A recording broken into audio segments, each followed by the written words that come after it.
You've also picked this session. I'm really glad that you all are here. Yeah, I'd like to introduce the product field. I'm one of the co-authors of the product field, but before I introduce the product field, I want to share a story about the product field and why there is the product field at all and what the product field taught me. When I was young, I think age of 15, the internet was young as well. And I started to work as a programmer by clicking with the right side of my mouse and show like source code, view source code, and started to hack myself into the world. Later, being in Hamburg, I was partner at Precious Design Studio, and we were working for different clients. I guess I met Francis, or at least her design for Stern back then, because it was, but only in like a glimpse of a meeting, because we were working on the digital product for Gruner and Jahr a lot. And so I'm having to do with products all of my life, digital thingies. And what we experienced that a lot of products we worked on did not bring any user value. Or we had great ideas with great user value, but the team or the resources of the company didn't have enough resources to actually bring that product to the market, and the thing failed. And then there were products of great user value, but no quality in marketing at all, and the thing did not succeed, or the business model was kind of broken. And so there were a lot of like resources spent on shitty things. And back then I was CEO of this design studio, and I kind of felt the need, or out of a frustration, to protect my team or people working on stuff that will not work or will fail early. And we had kind of like a gut feeling for the projects, but it was hard to kind of like discuss or really convince the client or get a shared understanding of what makes products or projects successful and what makes them fail. Luckily, I met Wolfgang and Klaus-Peter, the co-authors of the product field, and we created this tool, which is kind of like bigger than what we could have thought of. The product field taught me a lot of things. We brought it in different contexts, like the ZDF, the Zweites Deutsches Fernsehen in Germany, is using it to work on their formats like 1, 2 oder 3 oder Logo, which doesn't seem to be a product, it's more like a format. And one other example, the Bank of Austria, which is Die Erste, nicht das Erste, but Die Erste, is using the product field to develop new financial products. Or there was this colleague of mine who's like writing a book and was using the product field to kind of like learn more about the book they're going to write and what makes the book successful. And yeah, bringing the product field to different contexts taught me a lot about innovation. So what I will share today was not in the field when we created the field. It came out of the field. And that's an interesting thing for you to take away. The visual form of the field means nothing at all or everything. But it only reveals insight if you start working with this form. And today I really want to focus on this visual thingy of the product field and tell you why it helps to facilitate or to bring people together in cross-innovation contexts. We've been using the product field as a cross-innovation hub or cross-innovation lab for the past 3 years. And it was really exciting to see how like people from different backgrounds came together to use this form and start a productive discourse and exploration.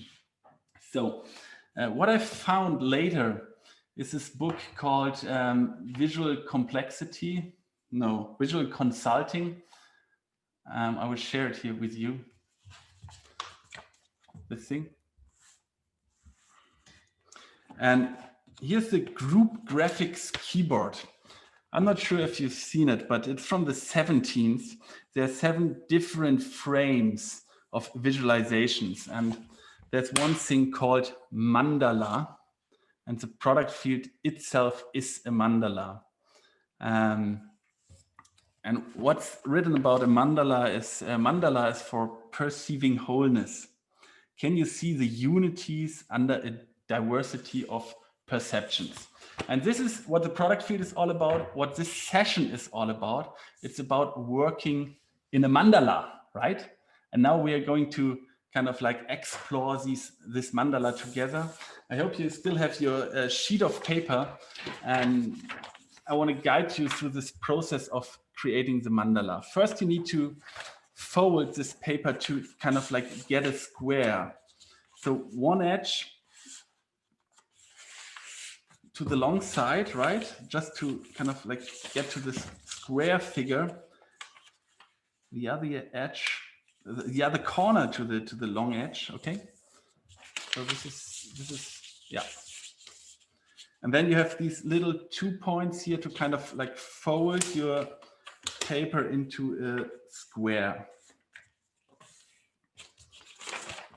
I have a square now. Do you remember from kindergarten, like how to fold a square? Hopefully you do. So who has a square? That's a good starting point for mandala. It's nearly a square. Okay, perfect. And then we fold it to the half. Once again, now I have this little strip here. Unfold it, so it's a square again.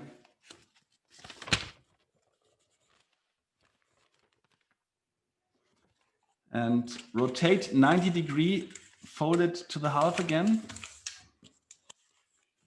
And once again. The strip again, but rotate it 90 degrees. And now you can unfold it, but keep it as a square. And I will adjust my camera so you can see what I will draw next, okay? We have a grid now, a grid system. You have a grid system as well? I think it's like 16 square boxes. Yeah, 4 in each quarter, okay?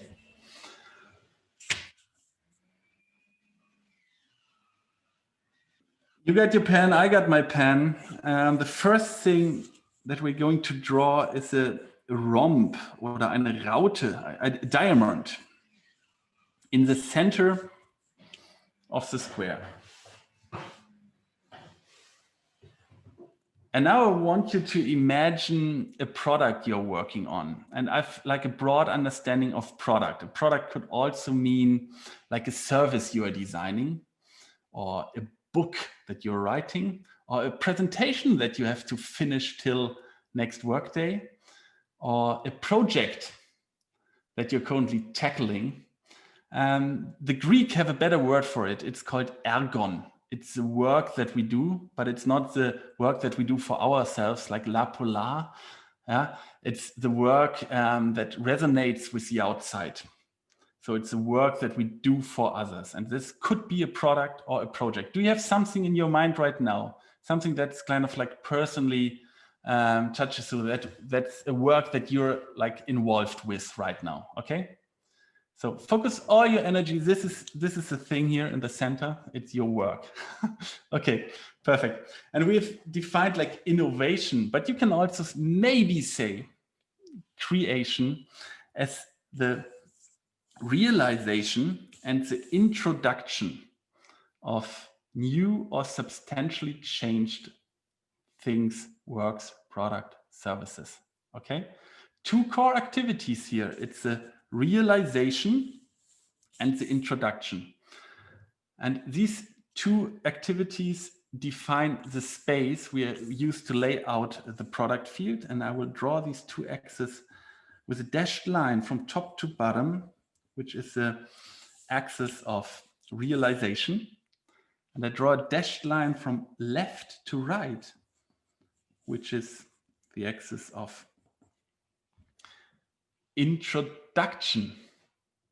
So by using this to activities of realization, we also have some poles here. Up here, this is where our thinking is, where our feeling is, where our thoughts are, where the head is. And down here, if something's realized, either it's digital matter or it's real matter, it's where our feet are, where we can carry things, where things are concrete, tangible. Intangible, tangible. On the left side, because this is the axis of introduction, we have the inside, our organization, our workshop, our atelier, our bureau, our office space. And on the right side is the outside, okay? Introduction, realization. And now we draw a distinction. And drawing a distinction means, or representing this distinction in form of a line, gives us this square at the center. Or better to say, this centered square, which we call, this is the core of your work, the core of your innovation. And then using the 45-degree diagonal axis to the outside creates a context of your innovation, your project. And the context is open towards the outside. So no more squares, just the paper is kind of limiting our thinking then, okay? But imagine the paper is endless, as big as the world.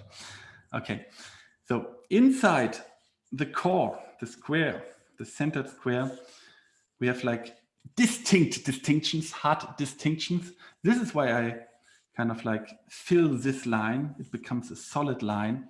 And outside we have weaker distinctions. That's why I leave it as a dashed line. So once again, you have something in your mind when you look at the center, right? The diamond. This is your work, this is a product. Now, while I'm speaking and while you writing with me, please think about what it means to your product if I talk about like certain aspects. Because we use this two-dimensional mandala to kind of position aspects people normally talk about when they speak about innovation. So every work, every product is a solution towards a problem. I use lowercase letters here. So what is the solution of your work to what problem on the outside? And your solution is unique, upper left in the square, in the core, uniqueness compared to existing alternatives. What makes your think unique compared to alternatives, which are more on the outside?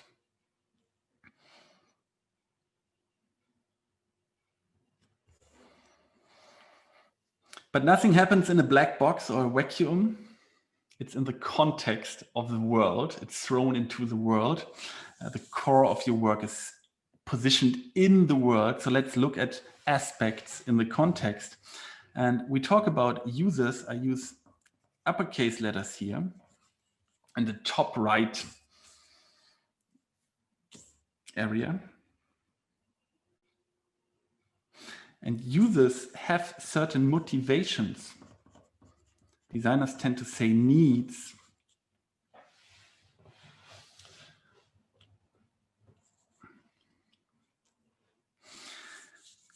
On the outside, we also talk about like customers. Who is actually paying for the work you are doing? Is there anyone paying, or is it for free?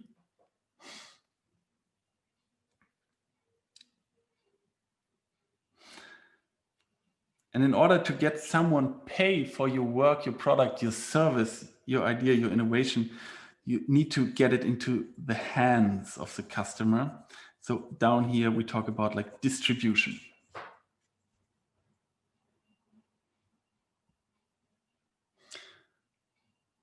But in order to distribute something, it needs to be produced. So on the inside, more on the inside, we talk about production. And to produce something, you need enablers. Money, competences, patents, materials.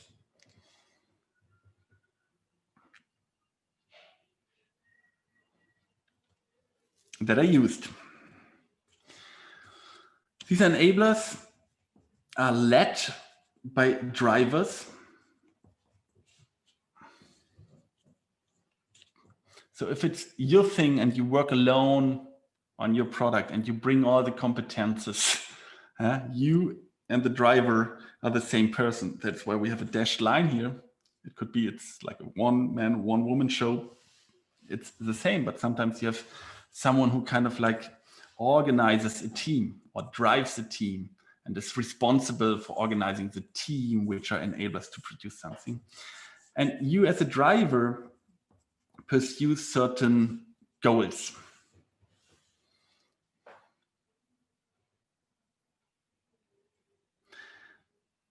These are a lot of terms, and we can really start like a semantic discussion now, what they mean in all of its precision. But the position on these two dimensions, on these two activities, helps us to get a shared understanding way quicker than as if we would start a discussion about the semantics of these terms. That's what I will show you in the next part, the speed mapping. But first, let's finalize the mandala, the product field mandala. Up here, we're talking about value, aspects of the value of one innovation. Down here, we talk about aspects of the market. On the bottom left corner, we talk about resources.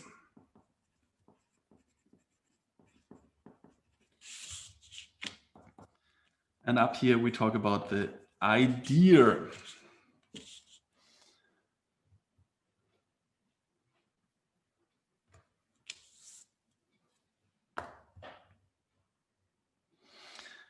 If you forget everything about the product field, please remember two things. The vertical axis, the axis of realization, the horizontal axis, the axis of introduction, intangible, goals and motivations, tangible, production, distribution, inside, that's you or your organization, drivers and enablers, outside, users and customers. Okay. Where's your mandala? Timing was okay? You were already thinking about your work, your project, the thing you are responsible for? Okay. So the product field does not only happen on paper. No, nowadays it happens in Miro as well. And I will bring one product field to our shared Miro board now. And then we do a speed mapping session.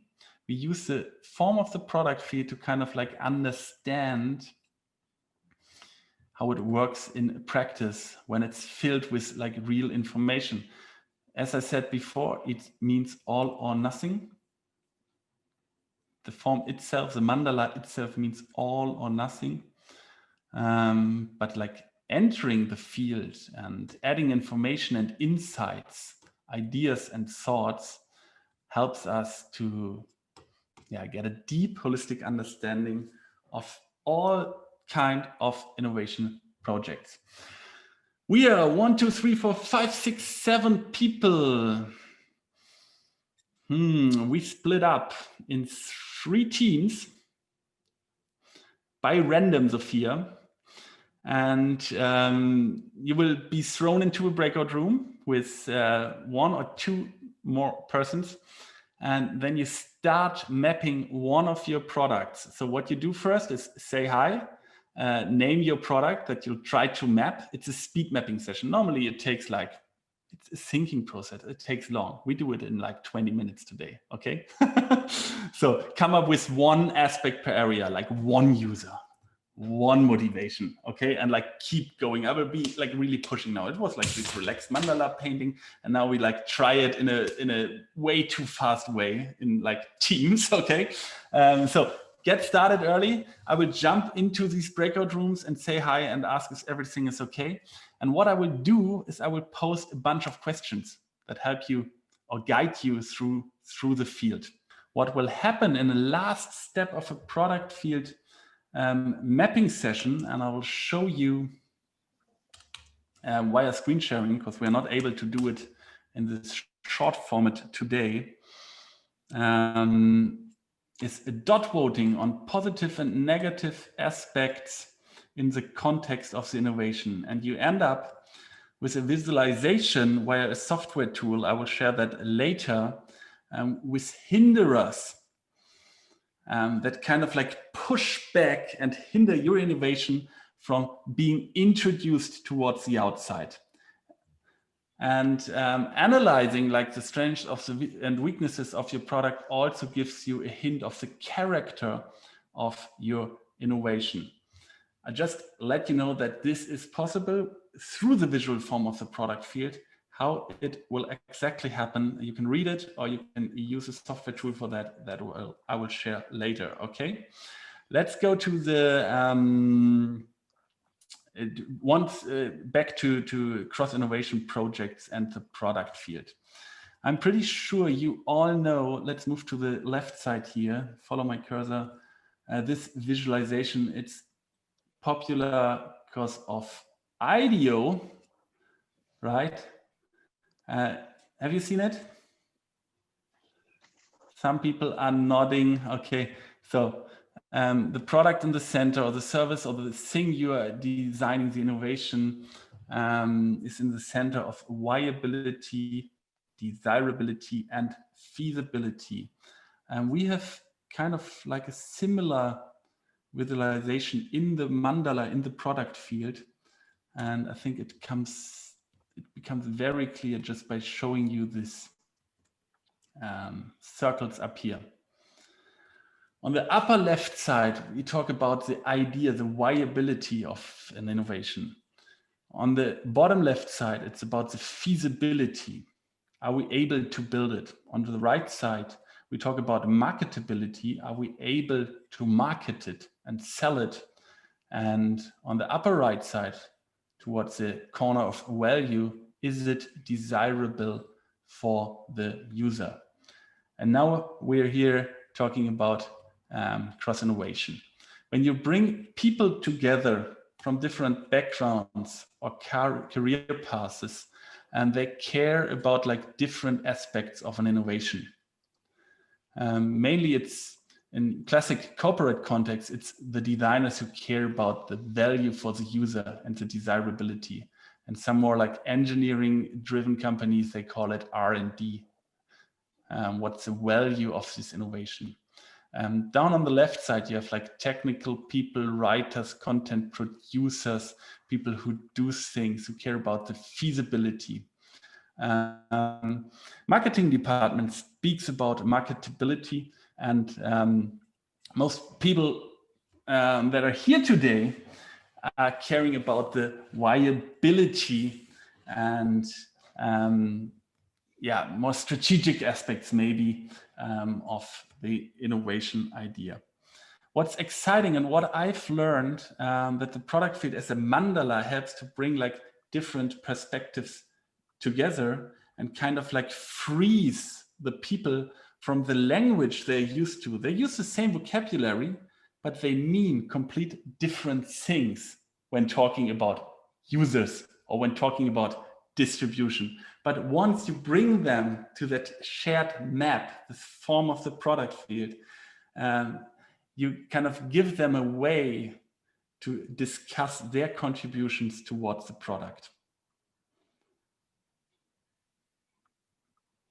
And you help them through the visual form to create a shared understanding by kind of like mapping aspects. And what will magically happen during these workshops, that some post-its, that some insight statements on these post-its will collide at certain positions on the product field and then lead to a very productive discussion and to new insights. And these are shared insights as a team.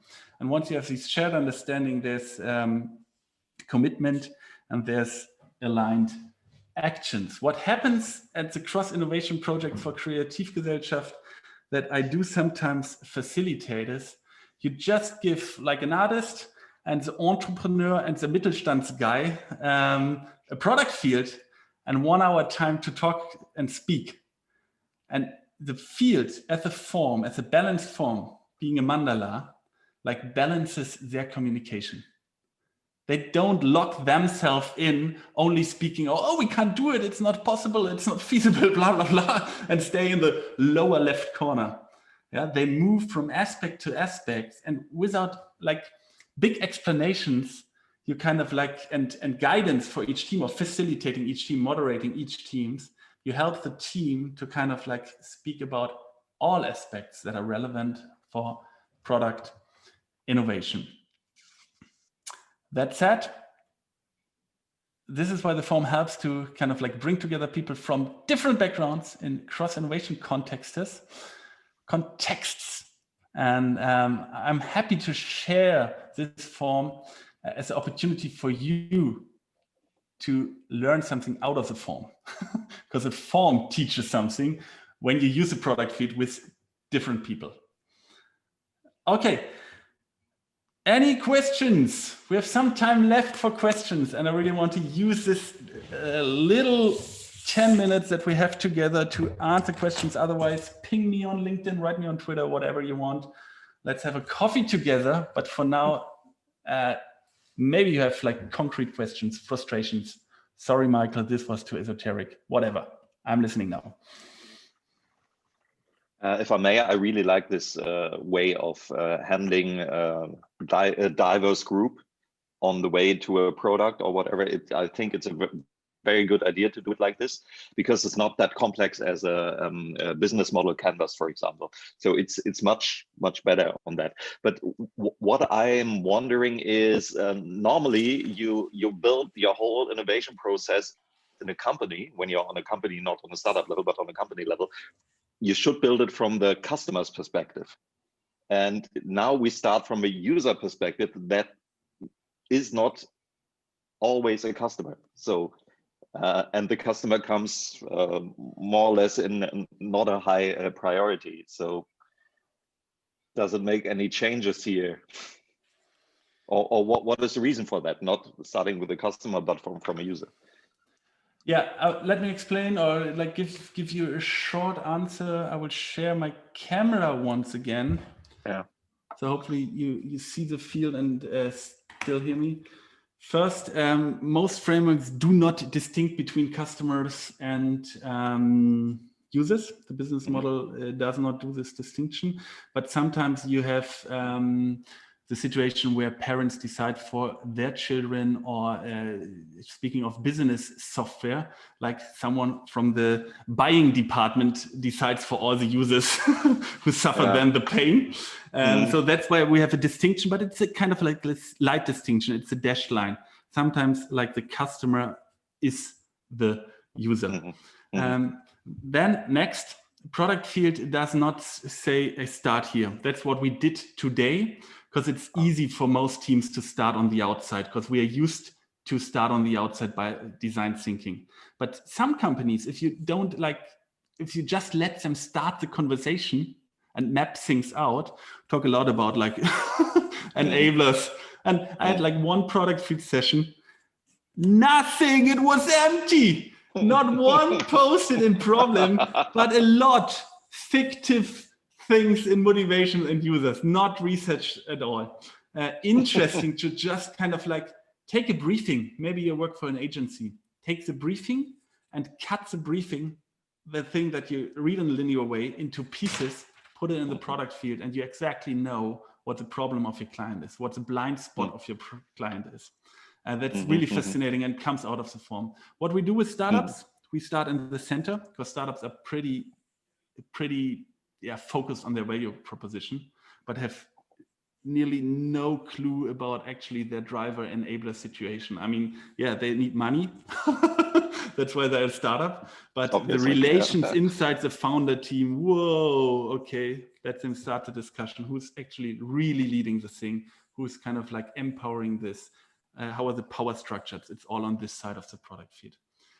But sometimes you don't know what to do. You just need to innovate, and you want to run kind of like labs. What you can do is you map out the context and leave this space empty. And then bring it to kind of like really to do an exploration format then. And it's interesting working for a German public radio. There's something set in stone. You will and you cannot change it. And that's getting clarity about the context. For example, we have ARD, we have öffentlich-rechtlichen Auftrag. Yeah, there is something in the idea. It's written in law. You will not change it. But still you see like people are coming up with crazy ideas, totally unconnected to what's up here. Are really focusing on here, it's only Netflix, and that's why we have to do it. And they take metrics and KPIs from a market-driven environment, but not everything is a business model these days. And that's a big problem of our times. Like everyone's doing business model canvas. Sorry, we have like huge problems here. Carbon footprint, talking about resources down here. It's kind of like really decreasing the value of all of our lives. And I think this form helps to create like impact towards all. Lieferketten, who's actually producing the shit you are selling. It's up here, it's about people. I mean, it's product centric, but product centric is not the opposite of human centric. It's just like it's product centric and human centric. And the product centric view helps to draw connections between like different humans and different roles. Mm-hmm. One more question or two more questions? Some time is left. Okay, may I? Was raising the hand. Thanks for the template for this instrument, but then question is about the product portfolio. You know, so you have companies which would have various products, which because it's good to do with this product field, right? Canva, let's put it that way. But then how about portfolio management when you have products and services? So in this, like, do you do it separately, a product field for each product, but then you might lose this whole business model aspect, you know, that this product is, you know, leading to that service, etc. I love this question. Thank you for asking it. I didn't know it. We all didn't know it when we created the product field. But with Stan, we learned it's a fractal thing, like a Romanesco Blumenkohl in Germany. It's like a self-similar form. You can put the whole organization in the center, and part of the solution of this organization are other products. And then you zoom in, and this is another product field. This is like the fractality of the product field. What you see nowadays, many companies have, if you have like a main product here, different features in the solution, and then you see, oh, we have enabling products. Some companies call these internal products, like authentication services or payment integrations and stuff like that. These are enablers for like different products. And it's so exciting to see, then zoom into this product and see, oh, with the same enabler, we just like call it differently. And we don't have a product logic thinking for this enabler, but we should have, because we have like internal users consuming this service. Or imagine you have a product and you have a marketing campaign. You can discuss this campaign in the same logic of the product field. You zoom in, and what you will understand then, hey, we have spent a lot of money in like researching the users and creating personas. The marketing should use them as well. But I see companies who do the same research twice or three times because they do not see the systematic connections between the projects. So yes, you can use the product field to manage portfolios by zooming in, zooming out. And what happened then, like the company goals kind of like are inherited in the product goals. And the goals for the product should like really einzahlen auf, add value to the company goals. Okay? Okay, maybe one last question from Michael. He raised his hand as well. And I put in the chat a Menti link. We would be very happy if you could fill it out. It's about your key learnings. And yeah, I will put another link to the live stream in 3 minutes so you can join the next key talk. Okay, actually I do have 3 questions, but it's basically yes/no questions, so I hope it works. Do you put anything into the actual corners, like idea and resources, or is this not really part of the template? No, it gives more like, these are poets. Okay. It gives you orientation for these areas, okay? Okay. So can you post the link to the software you mentioned briefly in between? Sure. Okay. What I will do after the session, I will kind of come up with a list of resources. Maybe I put them in the Miro board. I will send you one more email, kind of summarizing some thoughts, aspects, also like a template for your first product field session in Miro. Okay. And then where can you get a notepad or a memo pad, like the one you're using, where the template is on each piece of paper? I'll give you mine. No, is it custom made by you, or is it? Do you have a store for this? Yeah, it's custom made by me. It's all in the okay. Schrank da hinten. Just send me your address, and I will send you. It goes out for all of you if you want to have these. Yeah. You could do merchandise for that or something. It's helpful to kind of come up. Okay. Okay. Yeah, time's up. Thank you for joining this kind of esoteric intro. I never did this Mandala intro for the product field since today, but I love to kind of learn new things as well. And there's one last thing. You may know Christopher Alexander, The Timeless Way of Building. I highly recommend this book. And there's one tweet that was surprising me recently. It's about why mind maps do not work for teams, but the product field does. But it was not about the product field. It was actually taking ideas from Christopher Alexander, but they resonate well with what you have learned today. And I will post this link on the Miro board and leave you alone with your reflection about Christopher Alexander's strong centers and the product field. Okay? Cool. Thank you for joining. Bye-bye. Have a good day. Have a great last day at Cross-Innovation Conference.